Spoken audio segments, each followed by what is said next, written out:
Hi hello வணக்கம் and welcome to cricket Indians Tamil channel. இந்த வீடியோவில் நம்ம பற்றி பார்க்க போகிறோம் அப்படின்னா நம்மளுடைய ஐபிஎல் 2025 ஸ்டார்டிங் டேட்டோட அப்டேட். ஸோ அது மட்டும் இல்லாமல் நம்மளுடைய மும்பை இந்தியன்ஸ் டீமோட இப்போ ஒரு தரமான பிஞ்ச் ஹிட்டர் ஒருத்தர் ரெடி ஆகிருக்கிறாரு.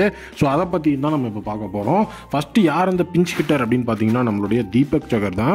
ஸோ தீபக் சகரை பொறுத்த வரைக்கும் அவருக்கு இன்ஜுரி அப்படிங்கிற ஒரு விஷயம் பெரிய லெவலில் பேசப்பட்டு இருந்தாலும் இப்போ அவரோட பர்ஃபார்மன்ஸ் அப்படிங்கிறது தான் பேசிகிட்டு இருக்கு. ஸோ இன்றைக்கி நம்மளுடைய விஜயசேகர் ட்ராஃபியோட செமிஃபைனல்ஸ் அப்படிங்கிற அந்த ஒரு மேட்ச் ராஜஸ்தான் vs விதர்பா, அதில் ராஜஸ்தான் டீமுக்காக தான் நம்மளுடைய தீபக் சகர் ஆடிட்டு இருக்கிறாரு. ஸோ ராஜஸ்தான் டீம் ஒரு மிகப்பெரிய லெவலில் ஸ்கோர் அடிக்க திணறிட்டு இருந்த டைமில் நம்மளுடைய தீபக் சகர் களமிறங்கி 14 பாலை ஃபேஸ் பண்ணி 31 ரன் ஒரு ஹெவி ஃபயர் நாக் அப்படிங்கிறது ஆடினார். 2 boundary plus 3 six 221 plus strike ரேட்டில் அந்த ஒரு நாக் அப்படிங்கிறது இருந்தது. ஸோ பேட்டிங்கில் அவர் ஆட் பண்ண அந்த ஒரு 31 ரன் தான், அந்த ஒரு குவிக் ஃபாஸ்ட் 31 ரன்ஸ் தான் தீபக் சகரோட அந்த ஒரு மிகப்பெரிய வெர்சடைல் பேட்டிங்கால் தான் ராஜஸ்தான் அந்த மேட்ச்லேயே ஓரளவுக்கு அலைவாக இருந்தாங்க. அந்த மேட்சஸை அவங்க தோற்றுருந்தாலும், அதாவது இன்றைக்கி நடந்த அந்த செமிஃபைனல் மேட்சை அவங்க படுதோல்வி அடைஞ்சாங்க. 9 விக்கெட் வித்தியாசத்தில் விதர்பா அந்த மேட்சை வின் பண்ணியிருந்தாலும் பேட்டிங் ப்ளஸ் பவுலிங்னு ரெட்லியுமே இம்ப்ரெஸ் பண்ணியிருந்தார். பவுலிங்கில் 7 ஓவரை கம்ப்ளீட் பண்ணி ஒரு மெய்டேன் 46 ரன் மட்டுமே விட்டு கொடுத்து 6.6 எக்கனாமியில் பவுல் பண்ணியிருந்தார் தீபக் சகர். ஸோ கண்டிப்பாக நமக்கு ஒரு பிஞ்ச் ஹிட்டர் ரெடியாக இருக்கிறார் அப்படிங்கிற விஷயமும் இந்த இடத்துல பெருசாக நம்ம பார்க்கணும். ஸோ லோயர் டவுன் ஆர்டரில் கண்டிப்பாக நமக்கு பேட்டிங்கும் ரெடியாக இருக்குன்னே நான் சொல்லுவேன். ஸோ நெக்ஸ்ட் பார்த்தீங்க அப்படின்னா IPL 2025 starting and ending date final இதை பற்றிலாம் பார்ப்போம். ஐபிஎல் 2025 பொறுத்த வரைக்கும் மார்ச் 21 அப்படி இல்லைனா மார்ச் 23 இந்த 2 டேட்டில் ஏதாவது ஒரு டேட்டில் ஆரம்பிக்கும் அப்படிங்கிறத இப்போ பிசிசிஐயோட வைஸ் பிரசிடென்ட் சுக்லா அவர்கள் இன்ஃபார்ம் பண்ணியிருக்கிறாரு. ஸோ அது மட்டும் இல்லாமல் ஐபிஎல் 2025 ஃபைனல்ஸ் பார்த்தீங்க அப்படின்னா மே 25 நடக்கும். ஈடன் கார்டன்ஸ் தான் இந்த வருஷம் ஃபைனல்ஸாக ஹோஸ்ட் பண்ண போகுது அப்படிங்கிற மாதிரி சொல்லியிருக்கிறாங்க.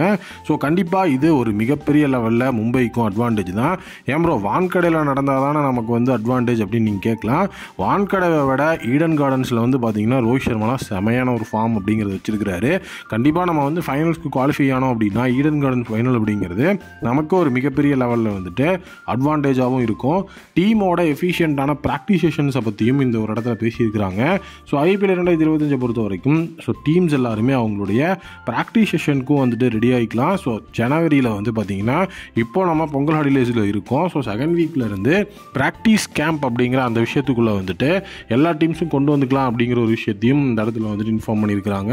ஸோ கண்டிப்பாக நம்மளுடைய மும்பை இந்தியன்ஸை பொறுத்த வரைக்கும் ப்ராக்டிஸ் கேம்பை கொஞ்சம் ஏர்லியான போடுறதுக்கு நிறைய வாய்ப்பு இருக்குது. ஏன்னா இப்போ ஃபுல் அண்ட் ஃபுல் நம்மளுடைய ஆர்சிபிலாம் பார்த்தீங்கன்னா டொமஸ்டிக் ப்ராக்டிஸ் கேம்ப் அப்படிங்கிற விஷயத்தை போட்டிருக்கிறாங்க. ஸோ அது சக்ஸஸ்ஃபுல்லாக ரன் ஆகி கம்ப்ளீட்டும் ஆகிருக்கு. அதே நேரம் இன்னும் எக்ஸிஸ்டிங்லேயும் இருக்குது. ஸோ அது மட்டும் இல்லாமல் ஆர்ஆரும் அவங்களுடைய ப்ராக்டிஸ் கேம்ப் ஆரம்பிச்சிட்டாங்க. ஸோ கூடிய விரைவில் மும்பை இந்தியன்ஸும் அவங்களுடைய ப்ராக்டிஸ் கேம்ப் ஆரம்பிக்கும் போது ஸோ கண்டிப்பாக அது மும்பை இந்தியன்ஸுக்கு எஃபெக்டிவாக தான் இருக்கும். ஸோ மார்ச் 23 ஐபிஎல், மே 25 ஃபைனல் நடக்குது. மும்பை இந்தியன்ஸ் மட்டும் இல்லாமல் எல்லாருமே ஐபிஎல் வைப்பில் கூடிய விரைவில் போக போகிறோம். ஸோ நீங்கள் என்ன நினைக்கிறீங்க? தீபக் சகர் ஒரு பிஞ்ச் ஹிட்டரை யூஸ் பண்ணலாமா அப்படிங்கிறத கமெண்ட்டில் சொல்லுங்கள். அண்ட் இந்த தடவை மும்பை இந்தியன்ஸ் ட்ராஃபியை வின் பண்ணுவாங்க அப்படின்னு நீங்கள் நினச்சிங்கன்னா ப்ளூ கலர் ஹார்ட்டை கமெண்ட்டில் போட்டு போங்க.